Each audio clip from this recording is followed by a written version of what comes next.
Olá, meu nome é Rodrigo e esse é o vídeo 1 da aula 2 da unidade 3, onde a gente vai começar a estudar as etapas de produção de um vídeo e suas possíveis aplicações ao ensino de língua. Bem, nessa aula, o que nós discutiremos? As fases de produção do vídeo, pré-produção, produção e pós-produção. A gente vai ter um foco mais claro na pré-produção, né? Discutir questões sobre como tema, storyline, o gênero dos vídeos, né? A gente vai discutir questões que norteiam a produção do argumento e do roteiro, de pré-produção, das locações e trilha sonora, dos atores e narradores, e a gente termina a nossa aula com uma atividade prática, como é de praxe. Então, se a gente observar aí no nosso slide, a gente vai ver que o nosso vídeo ele tem 3 fases. Todo vídeo, quando ele é produzido, ele tem 3 fases. Mesmo que eu não me dê muito conta disso e que eu faça isso meio sem perceber, a gente sempre acaba tendo uma fase de pré-produção, né, que é antes do vídeo, onde eu planejo o meu vídeo, eu planejo o que vai acontecer. Né? É a fase que ela antecede a gravação temporalmente, mas ela também antecede a gravação em termos de concepção. É o momento onde eu penso o que eu vou falar, como eu vou falar, em que lugar eu falarei, né? Como isso será gravado, que iluminação, que enquadramento e etc. Né? A produção, que é o momento efetivo mesmo, é a produção onde eu gravo o vídeo, onde eu faço o vídeo acontecer. Né? E a fase final, que é a fase de pós-produção, né? Onde eu pego aquele vídeo que eu gravei, aquele material solto, que são uma série de cenas e de diálogos, e edito, coloco numa ordem determinada, faço o vídeo acontecer enquanto linguagem, enquanto texto. Né? A gente vai ver um resumo disso de uma forma mais aplicada ao ensino de línguas, para a gente perceber como a gente pode aproveitar essas fases no ensino. Nessa aula a gente foca especificamente na pré-produção, né, que é uma das fases mais ricas. Né? Bem, a pré-produção está relacionada ao planejamento do vídeo. Né? E como a gente pode observar, e tem um esqueminha no nosso slide em amarelo, a gente tem no primeiro momento uma pesquisa. Nenhuma produção videográfica, ela poderia acontecer sem uma pesquisa prévia. Ou seja, eu quero gravar um vídeo sobre um assunto, eu tenho que saber sobre este assunto. Né? Pesquisar referências para decidir como eu vou abordar esse assunto que estará presente no meu vídeo. Nesse momento, eu já tenho uma grande possibilidade, uma grande oportunidade para o ensino de línguas. Né? Primeiro, porque a produção de pesquisa pode levar a diferentes aulas de leitura, a diferentes produções escritas, todas elas relacionadas ao desenvolvimento desse tema principal que norteará o meu vídeo. Né?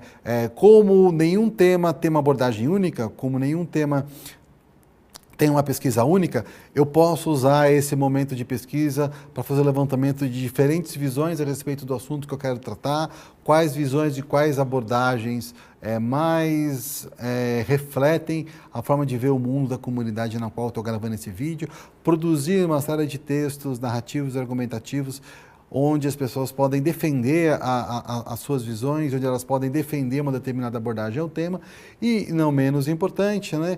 A gente pode trabalhar com a leitura, fichamentos, produções de resenhas, de materiais e outros textos que podem embasar a minha produção videográfica. Ou seja, eu tenho ali um momento bastante rico de pesquisa, onde eu posso mobilizar os meus alunos com diferentes tipos de produção escrita, né, e verbal. Eu tenho, nessa fase onde eu defino a ideia, os temas e as abordagens, né, que eu vou ter no vídeo, ou seja, como esse tema será abordado, como as personagens serão abordadas, como eu vou organizar a minha argumentação nesse vídeo, o que eu vou querer mostrar com ele. Né?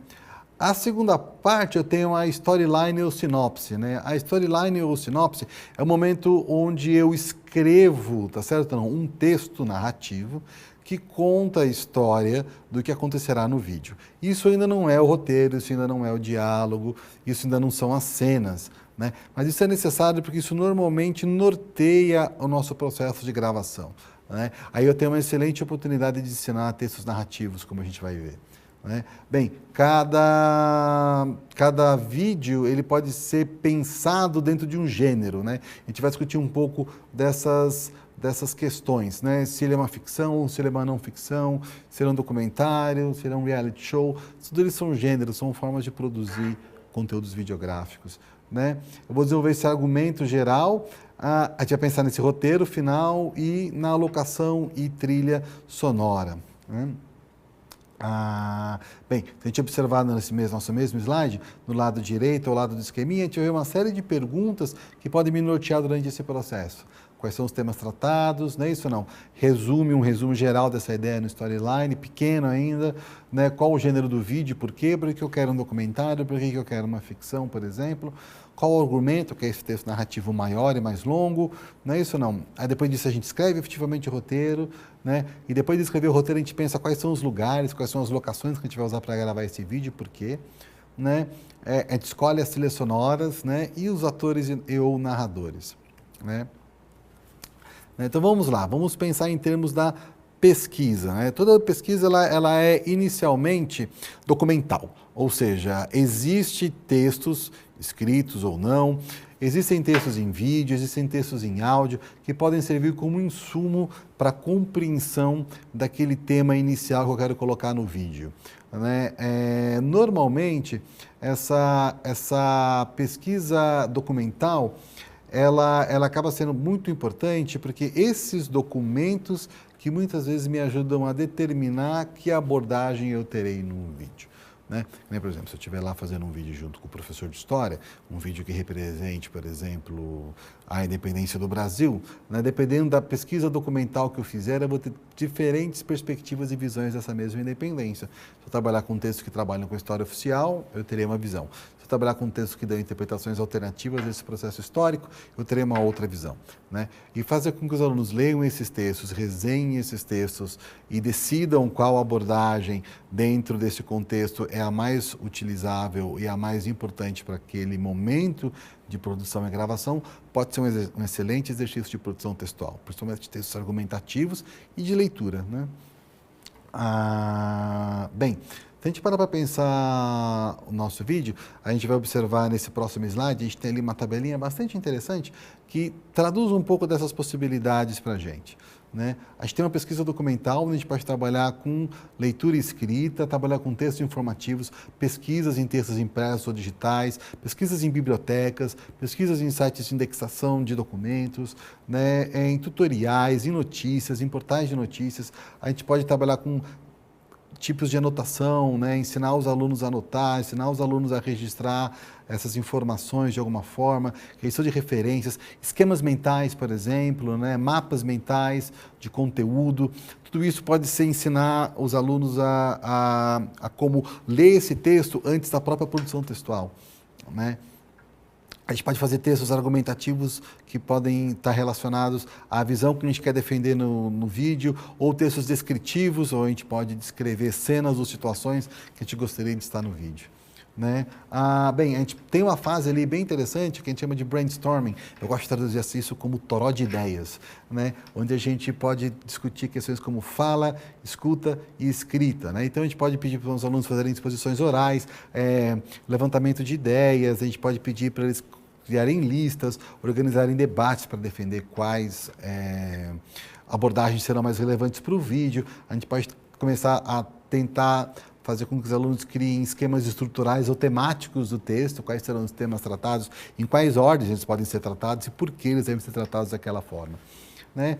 E a gente tem uma fase final, que é a discussão e deliberação, onde a gente também trabalha com fala, leitura e escrita, onde a gente pode gerar resenhas, argumentos e propostas fechadas, não é isso ou não? Pequenos projetos, por exemplo, onde a gente pode colocar essa perspectiva de pesquisa como um todo, onde a gente chegou e como isso vai, de alguma forma, influenciar o vídeo que a gente vai produzir. Tá certo ou não? É interessante que a gente tem que ter pelo menos alguns produtos disso, né? Um problema o primeiro seria um texto que seria o resumo desse tema e dessa abordagem que eu quero realizar, e o segundo, né, um texto argumentativo onde eu poderia pedir para os alunos defenderem as abordagens que serão dadas a esse tema. Muito obrigado até aqui. Esse é o final do primeiro vídeo da aula 2 da unidade 3. Até logo.